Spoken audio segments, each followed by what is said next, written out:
Kepada Bapak Ibu sebagai persilakan.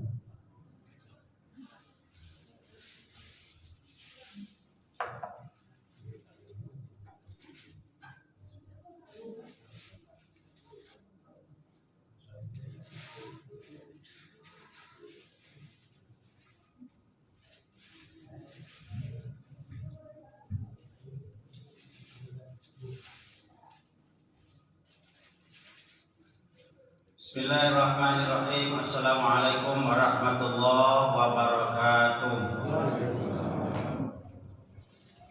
Alhamdulillahi rabbil alamin. Asyhadu an la ilaha illallah wahdahu la syarikalah wa asyhadu anna Muhammadan abduhu wa rasuluh la nabiyya ba'dah. Allahumma shalli wa sallim ala sayyidina Muhammad wa ala alihi wa sahbihi ajma'in. Rabbi shrah li sadri wa yassir li amri wa hlul 'uqdatam min lisani yafqahu qawli. Qala Allah Ta'ala fi kitabihil karim, a'udzu billahi minasyaitonir rajim. Bismillahirrahmanirrahim. Inna a'tainakal kautsar fasholli li rabbika wanhar inna sani'aka huwal abtar. Sadaqallahul azim. Adu'a ilallah. Allahumma inna nas'aluka ilman nafi'an wa rizqan halalan thayyiban wa amalan taqabbala. Ya Allah, kami minta kepadamu maghrib ini ilmu yang bermanfaat, yang menyelamatkan hidup kami dunia dan akhirat. Ya Allah, kami minta juga kepadamu malam ini rezeki yang halal lagi baik. Hanya dengan rezeki yang halal, rezeki yang baik, doa-doa kami Engkau ijabah ya Allah. Dan kami minta kepadamu malam ini amalan yang diterima, sebab dengan amalan yang diterima tentu Engkau masukkan kami suatu saat nanti ke dalam surga-Mu. Amin ya rabbal alamin. Yang saya hormati pengurus masjid, imam, khatib dan bilal, yang saya hormati bapak-bapak, ibu-ibu, kaum muslimin, kaum muslimat, jamaah sholat maghrib dan sholat isya rahimakumullah. Apa kabar Bapak Ibu? Alhamdulillah. Semoga tetap sehat selalu, istiqomah dalam iman, istiqomah dalam ibadah, dan insya Allah mohon kepada Allah kita akhiri hidup kita nanti minta kepada Allah husnul khatimah, bagus di penghabisan ayatnya. Baik Bu jamaah yang dimuliakan Allah, materi kita pada malam hari ini adalah masalah korban. Walaupun Ustadz juga ada menyampaikan selain dari saya, maka mungkin kalau ada yang tambah-tambahnya, kalau ada dengan penguat-penguatnya, kalau ada yang katanya, tentu nanti kita diskusikan. Sebab sekarang ini Bapak Ibu sudah termasuk bulan-bulan haram gini kok. Bulan-bulan haram. Bulan apa ini kalau hijriahnya? Zulqaidah. Dan Zulqaidah itu satu dari 4 bulan haram yang ngecekkan langsung Allah. Di mana Allah ngecekkan itu dalam surat At-Taubah ayat 36. Allah berfirman, a'udzubillahi minasyaitonirrajim. Bismillahirrahmanirrahim. Inna indatasyuhuri indallahi isna asyara syahran. Sesungguhnya bulan di sisi Allah itu ada 12 bulan. Yang kita sebut 12 bulan itu Muharram, Safar, Rabiul Awal, Rabiul Akhir, Jumadil Awal, Jumadil Akhir, Rajab, Sya'ban, Ramadan, Syawal, Zulqaidah, Zulhijjah. Itu sudah ditetapkan oleh Allah fi kitabillah, sudah ditetapkan oleh Allah. Sejak kapan Allah tetapkan itu? Khalaqas samawati wal ard, sejak bumi dan langit ini diciptakanlah 12 bulan. Nah, dari yang 12 bulan itu kata Allah di bawahnya minha arba'atun hurum. Di dalamnya itu ada 4 bulan haram. 4 bulan haram.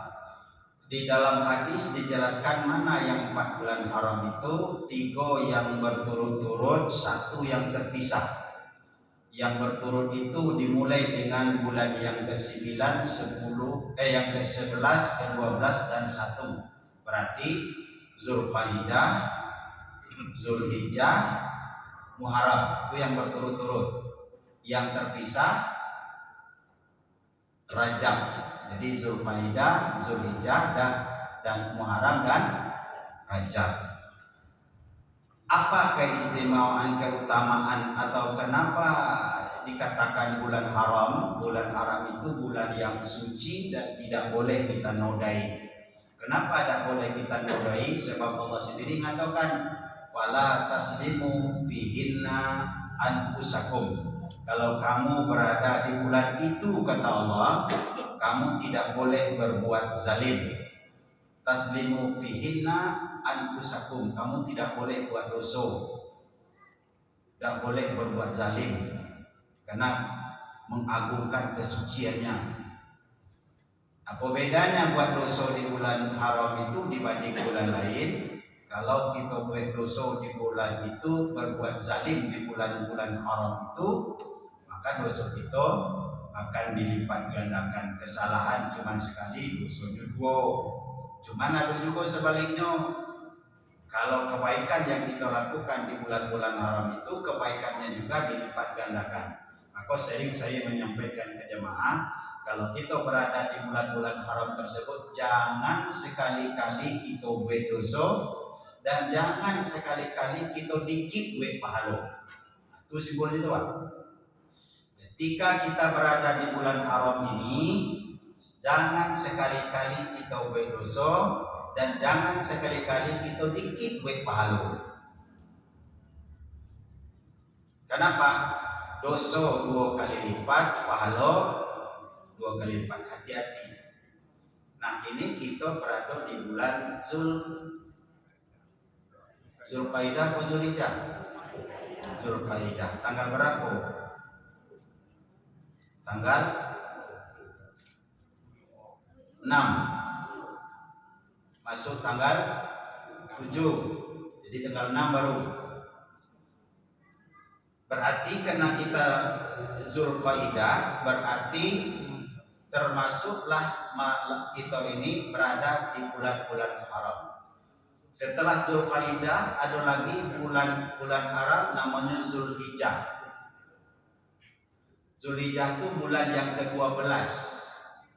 Dalam bulan yang ke-12 itu, walaupun terakhir, tapi di bulan 12 itu terdapat induk-induk ibadah. Kenapa yang dikecilkan induk ibadah? Karena di situ kumpullah ibadah-ibadah yang pahalanya besar. Kenapa saya kecilkan sebelum datang bulan Zulhijjah? Supaya kita siap-siap. Apa induk ibadahnya? Salat ada di situ, puasa ada di situ, haji ada di situ, korban ada di situ. Apa contohnya? Yang satu aja jadi contohnya. Mana ada yang induk ibadah? Contohnya aja puasa. Puasa 1 hari di bulan Zulhijjah, yaitu puasa Arafah. Puasa Arafah tanggal berapa, Pak Ibu? Tanggal 9 bulan Zulhijjah. Maka dikatakan oleh Nabi Sallallahu Alaihi Wasallam, "Ma min ayyamin amal soleh fiha ahabu ilallah min hazil ayyam." Tidak ada amalan yang soleh yang lebih dicintai oleh Allah melebihi amalan soleh yang dilakukan pada hari-hari awal di bulan Zulhijjah, dari mulai tanggal 1 sampai tanggal 10. Nah, salah satunya adalah amalan yang besar itu puasa Arafah tanggal 9. Apa keutamaan puasa Arafah? Apa?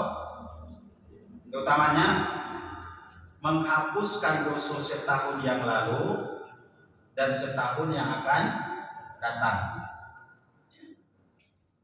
Itu kecil, pahalanya itu besar, Bapak. Besar kan? Puasanya cuma puasa sunnah, waktunya cuma 1 hari, tapi keutamaannya 2 tahun. Dihapuskan dosa setahun yang lalu dan setahun yang akan datang. Enak dapat? Enak dapat? Enak. Kalau begitu, kalau enak begitu, kita kue aja dosa setahun yang akan datang. Itu kita puasa Arafah. Kalau dihapuskan itu, kecet kita. Tapi dosa apa yang dihapuskan oleh puasa sunnah Arafah? Itu yang penting dulu. Dan segala dosa yang tidak bisa dilakukan dengan puasa Arafah, tidak segala dosa yang dihapuskan dengan istighfar saja. Ada dosa yang perlu istighfarnya banyak, perlu dosa yang dihapuskan dengan bertobat. Tapi yang bisa dihapuskan dengan puasa sunnah Arafah, satu, puasa yang dosa yang tidak disengaja. Itu Pak. Tapi kalau kita niatkan kita buat dosa setahun yang akan datang, berarti disengaja atau tidak disengaja? Disengaja, berarti tidak masuk. Yang kedua adalah dosa yang kecil-kecil. Apa dosa yang kecil? Mungkin salah lihat, salah dengar, salah ucap, yang akibatnya, yang resikonya tidak banyak. Itu.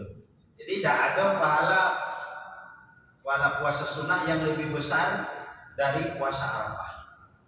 Kemudian ada lagi induk ibadahnya, yaitu haji. Dan alhamdulillah jamaah kita sudah mulai berangkat haji. Ada di antara jamaah kita yang berangkat haji? Ada? Ada. Kita doakan jamaah kita yang berangkat haji itu diberikan kesehatan lahir dan batin oleh Allah, diberikan kemudahan oleh Allah, diberikan kekuatan oleh Allah, melaksanakan ibadah dengan penuh semangat dan keimanan, dan pulang dalam keadaan sehat dan mendapatkan haji yang mabrur dan mabrurah. Amin. Ya rabbal alamin. Mudah-mudahan ini disampaikan oleh Allah kepada jamaah kita yang berangkat. Baik Ibu jamaah yang dimuliakan Allah Subhanahu wa taala, itu masalah induk ibadah yang kedua. Nah, fokus kita malam ini adalah itu ibadah yang selanjutnya, yaitu korban. Ibu bapak yang hadir malam ini sudah tercatat peserta korban atau belum? Sudah apa belum? Yang sudah, yang belum. Mano yang sudah, ini yang mana yang sudah, saya sampaikan berita gembira. Apa yang berita gembiranya? Satu, barang siapa yang berkorban, itu adalah ibadah yang paling dicintai oleh Allah ketika hari raya Nahar. Jadi tidak ada ibadah yang paling dicintai oleh Allah. Kalau ibadah paling dicintai Allah pasti pahalanya besar. Di hari Nahar, hari penyembelihan, kecuali mengalirkan darah, namanya berkorban. Ada pertanyaannya konkretnya begini Pak. Beli kambing 1 ekor berapa? Taruhlah 3 juta. Kemudian kita ada duit 10 juta. Mana yang mahal? Yang 10 juta dengan kambing yang sikot? Mana yang lebih menilai? 10 juta dengan kambing 1 ekor. Mana yang paling menilai Pak? Duit yang 10 juta. Tetapi ketika pengorbanan hari raya Nahar, pahala yang berkorban ini, yang harganya kambing 3 juta ini, lebih utama dari kita sedekah 10 juta biasa Pak. Itu intinya Pak. Wah sedekah ke masjid 10 juta, tapi di hari Nahar kita berkorban 1 ekor kambing, maka pahalanya yang korban itu lebih dicintai oleh Allah pada hari itu, pada hari Nahar 10, 11, 12, 13 itu, daripada sedekah 10 juta. Pada 10 juta. Nah, disinilah yang sebab di situ dijelaskan ibadah yang paling dicintai oleh Allah ketika hari pengorbanan itu 10, 11, 12, dan 13 adalah mengalirkan darah, bukan sedekah banyak. Jika daripada bapak-bapak, ibu-ibu sedekah 5 juta pada hari raya Idul Adha, itu lebih baik bapak-bapak, ibu-ibu berkorban. Yang kedua, berita gembira lagi bagi yang sudah peserta korban akan berkorban. Kata Nabi, siapa yang berkorban, maka kebaikan dari korbannya itu ditanya oleh sahabat, apa yang kami dapatkan dari korban itu ya Rasulullah? Kata Nabi, setiap bulu yang menempel pada hewan korban itu adalah kebaikan. Setiap bulu yang menempel pada hewan korban itu adalah pahala. Itu baru bulunya, apalagi dagingnya dan selamanya. Pokoknya di semua itu adalah kebaikan. Berapa banyaknya bulu di hewan kurban, itulah pahala yang kita dapatkan. Tidak usah bapak ibu protes, cuman kalau kambingnya ada berbulu ya. Nah, apalagi kalau kita korban kerbau, jarangnya bulunya. Nah, maksud hadis tersebut, setiap bulu itu artinya walaupun selembar rambut sedikit pun dari dagingnya, dari yang ditumbuhkan itu adalah kebaikan. Itu yang kedua. Yang ketiga, apa yang kami dapatkan kabar gembira yang ketiga dari itu? Yang ketiga adalah Rasulullah SAW mengatakan bahwa korban yang kita korbankan, hewan yang kita korbankan itu nanti di akhirat dia akan datang lagi menjadikan saksi bagi kita bahwa kita berkorban, dan sekaligus dalam pendapat para ulama menjadi kendaraan bagi kita di hari kiamat nanti, di padang mahsyar. Lengkapnya datang pak binatang yang kita korban tadi, lengkap, tanduknya ada, dagingnya ada, tulangnya ada, kulitnya, pokoknya lengkap. Kenapa lengkap? Karena yang kita sedekahkan kok lengkap kalau. Makanya bapak ibu tidak boleh berkorban itu kalau dijual kulitnya. Kalau kulitnya dijual jadi komersil, nanti dia akan bangkit korban kita itu binatang yang tidak berkulit. Apa dilengkapi? Jadi jangan ada yang jual-jual pak. Bagi baik. Walaupun ada ulama mengatakan boleh dijual kulitnya, tapi uangnya itu tetap disedekahkan. Kemudian apa lagi keutamanya yang sudah peserta korban? Keutamanya lagi adalah Allah tidak menerima dagingnya, Allah tidak menerima tulang-tulangnya, Allah tidak menerima darahnya, tapi Allah menerima keikhlasan hati dalam berkorban. Jadi ikhlas itu paling penting. Jangan ada yang berkorban nanti ada rasa tidak enak bagi kisah korban. Kan ada loh yang enak, tidak enak pak. Apa tidak enaknya dia berkorban dipakainya sistem ekonomi. Apa sistem ekonomi? Dia tinggal di dekat Masjid Abarakah.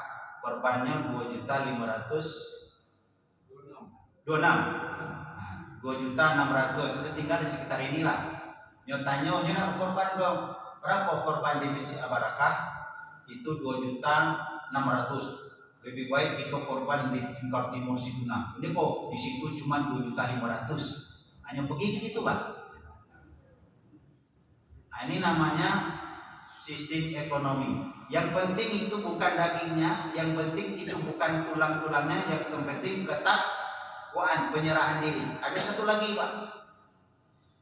Peserta korban itu yang tak senang dengan korbannya. Satu, dia berkorban masuk ke dalam grup B. Ketika di grup A dipotong sapi, gedang sapinya. Nyo dimasuk di grup B. Nah, ketika dia di grup B, agak kecil kan sapinya. Apa kecilnya tadi? Kurang ajar panitia. Tidak becus panitia. Kenapa? Iuran kita sama 2.600.000, tapi sapinya gedang, sapi kita kecil. Tidak ada Allah dan menerima dagingnya, Allah dan menerima tulangnya, tapi Allah menerima keikhlasan hati. Maka yang penting itu ikhlas. Ikhlasnya itu apa? Ketika kita sudah serahkan kepada panitia korban, maka itu artinya semuanya sudah kita lakukan, kita serahkan. Jangan ada lagi umpet kunci, kemudian jangan lagi pokoknya aku dapat ini, dapat itu, dapat ini, dapat itu segala macam. Akhirnya kita dapat galau-galau. Kalau model itu dapat korban namanya itu. Kalau nak juga nak dapat galau-galau, jangan diserahkan ke masjid.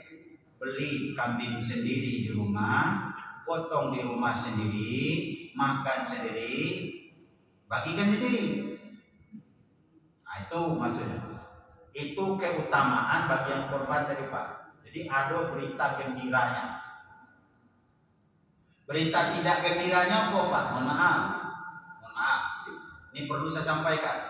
Apa berita tidak gembiranya terhadap orang yang tidak berkorban? Kata Nabi, barang siapa yang sanggup untuk berkorban pada hari raya korban, lalu dia tidak berkorban padahal sanggup mampu, la taqraba hazihi musallana, tidak usah dekat-dekat ke tempat solatku, kata Nabi. Solat Nabi di mana Pak? Di masjid. Lalu kata Nabi, kalau kau kesempatan mampu berkorban tapi tidak berkorban, la taqraba hazihi musallana, jangan kau dekat-dekat tempat solat kami, kata Nabi. Solat Nabi di masjid. Bagi siapa itu? Bagi yang mampu tapi tidak mau berkorban. Nah, itu janji yang kurang baik. Makanya kita harus korban. Berapa korban kita? Cuma 2.600.000. Tidak banyak, tidak. Sekali berapa? Sekali sehari, tidak. Sekali seminggu, tidak. Sekali sebulan, tidak. Teman cuma satu kali setahun. Dan itu pun dikecilkan Nabi, kalaupun tidak mampu banyak-banyak, minimal satu untuk seluruh keluarga. Bapaknya di situ, ibunya di situ, anaknya di situ, orang tua. Cukup satu saja kalau tidak mampu yang banyak. Tapi apa? Sudah dapat pahala yang lain. Itu maksudnya itu. Atas namanya siap terserah saja. Nak nama suami silakan, nak nama istri silakan, nak anak silakan. Nama itu cuma administrasi bagi panitia zakat, panitia korban. Silakan nama. Makanya sering saya sampaikan di jamaah terutama ibu-ibu. Ibu-ibu tidak usah juga protes, kata saya. Apa? Kadang-kadang ada ibu protes karena di papan portfolio tahun bapaknya atau nama bapaknya. Apa kecil ibu usia istri atau nama bapak terus yang berkorban? Nama boleh lagi? Dah, pahalanya sama. Kenapa? Satu keluarga. Jangan-jangan pahala ibu-ibu walaupun satu atau nama bapak, jangan-jangan pahala ibunya lebih banyak daripada pahala bapak. Kenapa? Karena ketika dibayarkan uang untuk berkorban itu uangnya dari mana? Jangan-jangan dari ibu-ibu kan? Jadi itu cuma administrasi. Makanya Nabi Muhammad, Nabi kita kalau berkorban itu, Allahumma rabbana taqabbal Muhammadin wa ali Muhammadin. Ya Allah, terimalah korban Muhammad dan untuk keluarganya. Jadi untuk keluarga Nabi ikut berkorban dengan Nabi. Malah kita yang tidak mampu, ini tidak mampu Pak. Kita yang tidak mampu berkorban sudah dikorbankan Nabi dulu. Ini khusus dapat pahala bagi yang tidak mampu. Apa kata Nabi? Allahumma rabbana taqabbal Muhammadin wa ummatin Muhammadin. Ya Allah, terimalah korban Muhammad dan korban untuk umatku yang tidak berkorban karena ketidakmampuan. Itu Pak. Kemudian Bapak Ibu, kalau kita ceritakan tentang korban, itu bukan kita baik yang buat korban Pak. Sejak Nabi Adam itu sudah ada yang berkorban Pak. Ada 3 generasi korban itu sejarah. 1 korbannya anak Adam, 2 korbannya Ibrahim alaihissalam, yang ketiga baru korbannya Nabi Muhammad dan umatnya. Nah, kita mulai yang pertama Bapak Ibu tentang sejarah korban ketika korbannya anak Nabi Adam. Adam itu dengan Siti Hawa punya anak. Dalam sejarah itu ada 41 anaknya. Setiap lahir kembar, laki perempuan, laki perempuan. Nah, ketika itu kata Allah di dalam Al-Quran itu dijelaskan, A'udzubillahi minasyaitonirrajim, surah Al-Maidah ayat 27. waslu alaihim naba'al benain Adam bil haqq iskarbanan qurbanan fataqabbala min ahadihima walam yataqabbal min al-akhir qala la aqtulannak qala innama yataqabbal minal muttaqin. Kata Allah, ceritakanlah kepada mereka-mereka, hai Muhammad, tentang cerita anak Adam dengan sebenarnya. Ketika mereka berkorban, maka diterima dari salah satu anaknya, diterima korbannya, walam yataqabbal, dan ditolak, tidak diterima dari yang lainnya, anaknya yang lain. Qala, yang tidak diterima korbannya tadi, dia berkata, la aqtulannaka, aku pasti akan membunuh engkau. Dan yang diterima tadi berkata, qala innama yataqabbalullah, sungguhnya Allah akan menerima korban dari orang-orang yang bertakwa. Siapa anaknya mereka ini? Qabil dan Habil. Di mana letak persoalannya? Soalnya si Qabil ini Bapak Ibu, dia lahir bersama Iklimah. Itu akar persoalannya Pak. Jadi kembarannya Qabil dengan Iklimah. Iklimah ini perempuan, lahir cantik. Kemudian Habil, adiknya, lahir kembarannya yaitu Labuda. Sebenarnya Bapak Ibu, Labuda. Zaman Nabi Adam, nikah itu tidak boleh dengan saudara sama-sama lahir, tapi harus silang. Kalau nikahnya silang, berarti si Habil nikah dengan siapa Pak? Iklimah. Qabil nikah dengan siapa? Labuda. Labuda kok cantik atau jelek? Jelek. Lalu apa? Qabil tak terima. Tak terima. Apa kata si Qabil? Ana ahaqqu biha. Aku lebih berhak dengan Iklimah, dengan dia.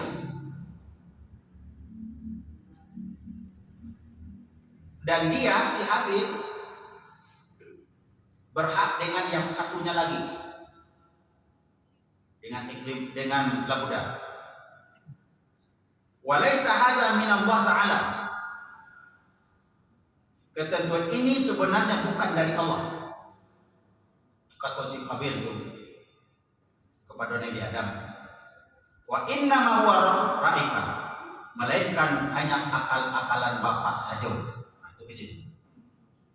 Jadi kan itu Pak, itu akal-akalan Nabi Adam bapak jauh-jauh. Masuk nikah harus silang. Maka aku akan mau nikahnya cuma dengan Iklimah, saudara, tidak dengan. Lalu apa? Kata Nabi Adam, kalau memang begitu, kau berkorban aja. Siapa korbannya yang diterima, maka dia berhak menikahkan Iklimah. Siapa korbannya ditolak, maka dia tidak boleh nikah dengan Iklimah. Dengan apa dia berkorban? Dengan hasil usahanya sendiri Pak. Kalau Qabil, apa hasil usahanya Bu? Hah? Pertanian, perkebunan, buah-buahan. Kalau Qabil, peternakan. Nah, mulai dia mempersiapkan untuk berkorban. Yang si Habil karena pertanian, buah-buahan, dicarilah buah-buah tadi yang paling elok-elok, paling bagus-bagus. Karena ini untuk Allah nih, untuk korban untuk Allah. Jadi paling elok. Pokoknya kalau buahnya yang paling segar, letakkan. Maka Maka di dalam kitab Ar-Razi mengatakan Mafatih Al-Gaib juz 11 halaman 204 dijelaskan bahwa ketika si Habil meletakkan korbannya hasil buah-buahnya, maka langsung disambar oleh api. Itu dalam saksinya. Berarti diterima. Ketika si Qabil meletakkan, si Qabil apa tadi? Apa? Mohon maaf, ini salah. Kembali. Si Qabil yang hasil usahanya adalah pertanian, diletakkanlah hasil pertanian itu yang busuk-busuk, yang kira-kira tidak termakan. Lalu dibiarkan aja oleh Allah, tidak disambar sama sekali. Kemudian apa lagi? Si Habil karena dia peternakan, carilah binatang ternaknya yang gemuk-gemuk. Yang gemuk-gemuk, potongnya letakkan itu. Kemudian apa lagi kata Allah? Di dalam Syekh Fahruddin Ar-Razi menjelaskan, wa bilallahu ta'ala qurbanan abidabi'an anzalallahu ta'ala ala qurbanihi naran faqatallahu Qabil hasadan lahu. Allah Ta'ala menerima korbannya Habil dengan menurunkan api untuk menyambar korban milik Habil. Kemudian korban Qabil tidak diterimanya. Kemudian Qabil membunuh karena merasa dengki. Kenapa merasa dengki? Karena korban Habil diterima, korban Inyo tidak diterima. Lalu apa kata si Qabil? Kata si Qabil begini, la aqtulannaka, aku akan membunuh kau, tapi aku cari waktu yang tepat. Apa waktu yang tepat dicarinya? Kalau bapaknya tidak nengok, bapaknya Nabi Adam, dicari waktu yang tepat. Rupanya Nabi Adam pergi Pak. Apa kata si Adam kepada Qabil dalam cerita itu? Hai Qabil, aku ada urusan keluar dari sini, dan kau uruslah dirimu dan adik-adikmu. Baik atau Qabil? Qabil dalam hatinya, aku kesempatan kok ngabisi adik. Lalu apa? Pergi Nabi Adam, lalu si Habil ini dibunuhnya. Jadi pembunuhan pertama dilakukan oleh Qabil dalam sejarah. Maka setiap orang yang membunuh sekarang Bapak dan Ibu, itu dosanya mengalir kepada si Qabil. Kenapa? Karena sumbernya dari situ. Karena hasadnya, dengkinya. Pokoknya sejak mulai dari Nabi Adam, anak cucu Nabi Adam, memang pengaruh wanita itu luar biasa. Yo, makanya orang akan hancur dengan 3 hal: harta, tahta. Saya dah nyebut 3-nya dah. Buktinya itu Pak. Nah, setelah dibunuhnya Bapak dan Ibu si Habil ini bingung. Kan waktu itu belum ada bagaimana tata cara penyelenggaraan jenazah. Belum ada contoh. Digendonglah si Habil ini kemana-mana. Ya pokan, nanti Nabi Adam ketahuan balik, datang ketahuan. Bingunglah kita yang menggendong dan Nabi aku kan Ibu. Tidak tahu. Didatangkan oleh Allah 2 burung. Satunya mati, satunya hidup. Yang burung yang hidup itu digali lubangnya di tanah. Sudah digali lubang di tanah. Kemudian yang kawannya yang mati tadi dimasukkan ke dalam tanah, kemudian ditimbunnya. Apa kata si Qabil? Kenapa aku tidak juga bisa melakukan seperti apa yang dilakukan oleh si burung tadi? Maka digali pula lubang oleh si Qabil dan dimasukkan adiknya ke dalam situ Habil dan dikuburkan. Maka Itulah yang sekarang Bapak dan Ibu kita lakukan setiap meninggal dunia, dikuburkan dalam tanah. Tidak ada yang seperti agama Hindu. Kalau agama Hindu, kalau meninggal gimana? Bakar. Itu. Ini makanya di dalam agama Islam itu korban itu yang terima yang baik-baik. Kemudian yang kedua, ini terakhir, korbannya Ibrahim alaihissalam. Nah, Ibrahim alaihissalam itu Bapak Ibu itu dijelaskan juga itu. Awalnya kenapa dia? Si Ibrahim itu Pak, tidak punya anak. Ini awalnya nih, awal diuji oleh Allah. Tapi dia tetap berdoa kepada Allah. Habli minas solihin, habli minas soleh. Ya Allah, anugerahkan aku anak yang soleh. Umurnya 80 tahun Pak, tapi masih minta anak yang soleh. Ada enggak bapak-bapak yang hadir ini umur 80 tahun minta anak boleh? Rasanya tidak boleh. Masih ada minta anak yang soleh? Minta mendapatkan anak. Kalau anak yang soleh, udah ada anak, jadikan anakku anak yang soleh, yuk. Tapi minta mendapatkan anak lagi ada enggak? Nah, ini cerita deh. Tapi Ibrahim tak. Tapi Ibrahim ini istimewanya apa? Setiap dia beribadah dan berkorban untuk Allah yang disuruh, dia udah tanggung Pak. Sekali korban tuh sampai 150 ekor Pak. Binatang ini, baik kibas ataupun otak 150 ekor. Karena banyaknya dia berkorban Bapak Ibu. Apa kata malaikat Jibril? Alangkah taatnya engkau kepada Allah Ibrahim. Apa engkau banyak berkorban untuk Allah? Lalu apa kata Ibrahim? Kau belum seberapa. Belum seberapa. Kalau aku dikasih anak oleh Allah, disuruh oleh Allah mengorbankan, aku korbankan anakku. Ketika dia belum dapat anak sakitnya, cinta. Lalu apa? Lama-lama, 80 tahun tidak dapat anak. Apa kata Siti Syarah? Wahai suamiku, engkau kita sudah bergaul, umur kita lah hampir lebih 80 tahun. Kau tidak dapat anak, kau butuh melanjutkan keturunanmu, sementara aku tidak bisa memberikan keturunan. Bagaimana wahai Ibrahim kalau kau nikah lagi? Siapa yang nyuruh nikah, Bu? Pak? Istrinya Siti Syarah. Ada tak istri sekarang nyuruh suami nikah lagi?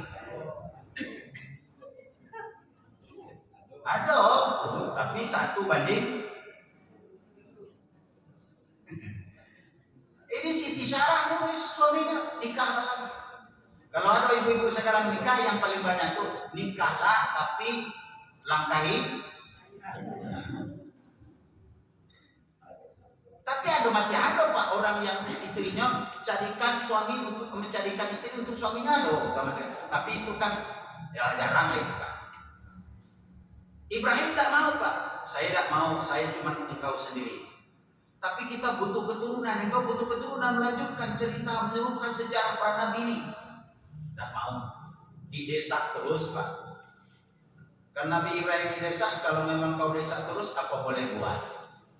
Ini namanya kalau dalam bahasa Padang Pak, sensaro membawa.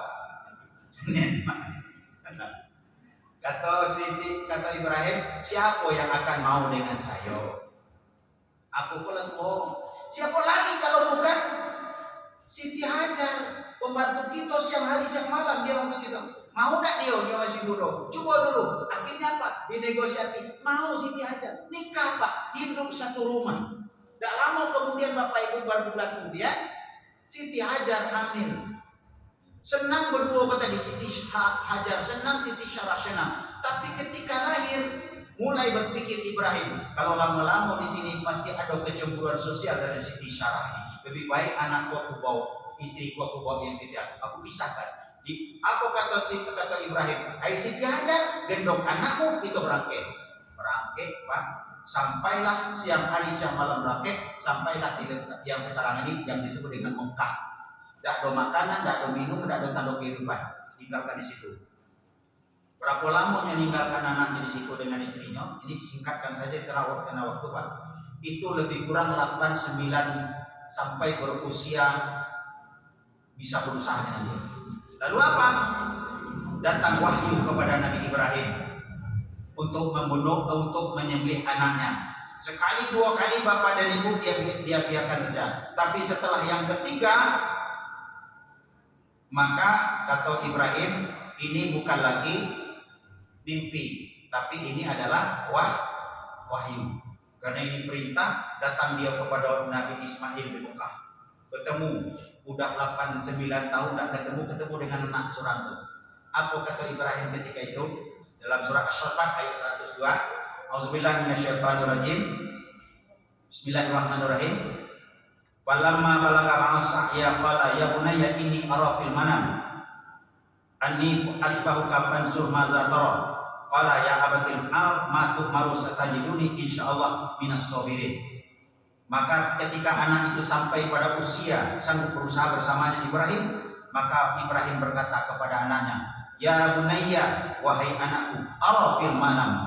Aku melihat ini, ara fil manam, semuanya aku melihat dalam mimpiku, aku menyembelih engkau nak. Fanzur ma tara, pikirkanlah bagaimana perasaanmu, bagaimana pendapatmu. Apa jawab Ismail? Qala ya abatil ab, berkata Ismail, wahai bapakku, kerjakanlah apa yang diperintahkan oleh Allah. Satajiduni, engkau akan mendapati aku insyaallah termasuk orang yang sabar.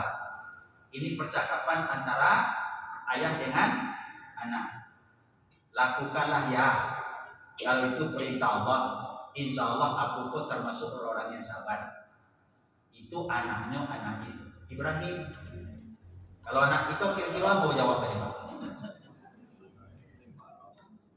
Hah? Jangan-jangan dia jawab gilo apa? Kenapa dah Pak bayar gaya katanya? Tapi lalu apa? Karena ini sudah sepakat tetap musyawarah, lalu dibawalah Ismail tadi ke arah Mina. Dari Mekah arah Mina Pak. Arafah, Musdalifah, Mina. Nah, di situ orang menyembelih korban nanti itu. Dalam perjalanan digoda oleh setan. Ibrahim anakku satu-satunya masuk ke korbankan dulu. Carilah yang lain, minta kepada Allah tobat. Dah, pokoknya ini aku lakukan karena ini sudah jadi. Digoda terus, diambilnya batu oleh Ibrahim di depan. Bismillahirrahmanirrahim. Lari. Setan tadi datang ke Ismail. Digoda pula Ismail. Ismail, kau akan disembelih oleh bapakmu. Apa kata Ismail? Biarlah katanya. Lalu digoda terus, diambil batu, dilempar lagi sampai ke Siti Hajar. Lalu sampai di puncak, dikit lagi Pak ya, 2 menit lagi. Sebab ini yang terakhirnya yang perlu. Biarlah sampai 2 menit. Sampai di puncak terjadi dialog Pak. Dialog yang sangat menyayatkan hati.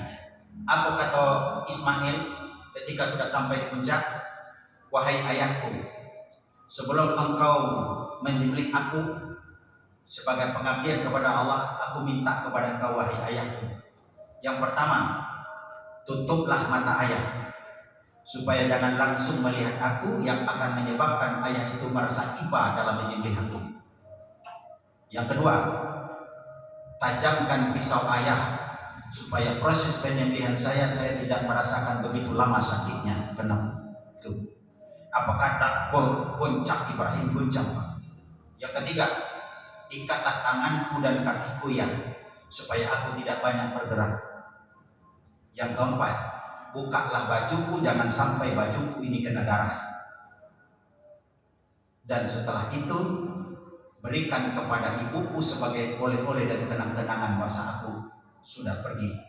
Dan yang terakhir, kata Ismail, setelah aku tiada lagi nanti wahai ayahku, jangan ada anak-anak yang seumur dengan aku, yang sepermainan biasa dengan aku, dekat-dekat dengan ibuku. Sebab kalau mereka dekat dengan ibuku akan merasa sedih karena aku tidak ada lagi di sampingnya.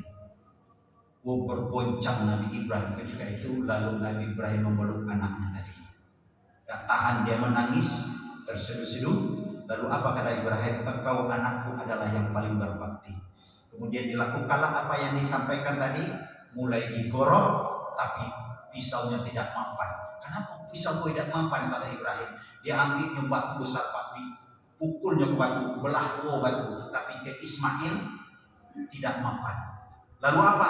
Pas ketika itu Bapak Ibu, Allah Subhanahu wa taala memanggil malaikat. Wahai malaikat-malaikatku, engkau saksikan bagaimana kau lihat Ibrahim. Aku lihat Ibrahim ya Allah. Aku dia cinta sekali kepadamu. Jangankan harta, anaknya dikorbankan. Apa kata Allah? Itulah hambaku kekasihku. Tapi aku tidak akan mengizinkan. Aku akan ganti dengan seekor kibas. Maka digantilah dengan seekor kibas. Anaknya masih ada. Saking kagumnya Jibril ketika itu, Jibril pun bertakbir, Allahu Akbar, Allahu Akbar, Allahu Akbar. Didengar oleh Ibrahim, dijawab oleh Ibrahim, La ilaha illallah wallahu akbar. Lalu apa kata Ismail? Allahu akbar walillahil hamd. Inilah yang kita pakai saat sekarang ini ketika kita hari raya Idul Adha. Inilah pengorbanan yang dilakukan Ibrahim. Bapak dan Ibu, mudah-mudahan jika kita walaupun tidak mengorbankan anak dan putra kita, minimal kita mengorbankan harta kita, wujud dari rasa kecintaan kita kepada Allah dan kepada Rasulullah dan kepada agama kita. Demikian saja jamaah, mohon maaf. Billahi taufiq wal hidayah. Assalamualaikum warahmatullahi wabarakatuh. Demikian pengajian kita malam ini. Terima kasih atas perhatian. Mohon maaf atas kekurangan. Mari kita tutup dengan mengucapkan atas Alhamdulillahirabbil alamin. Wassalamualaikum warahmatullahi wabarakatuh.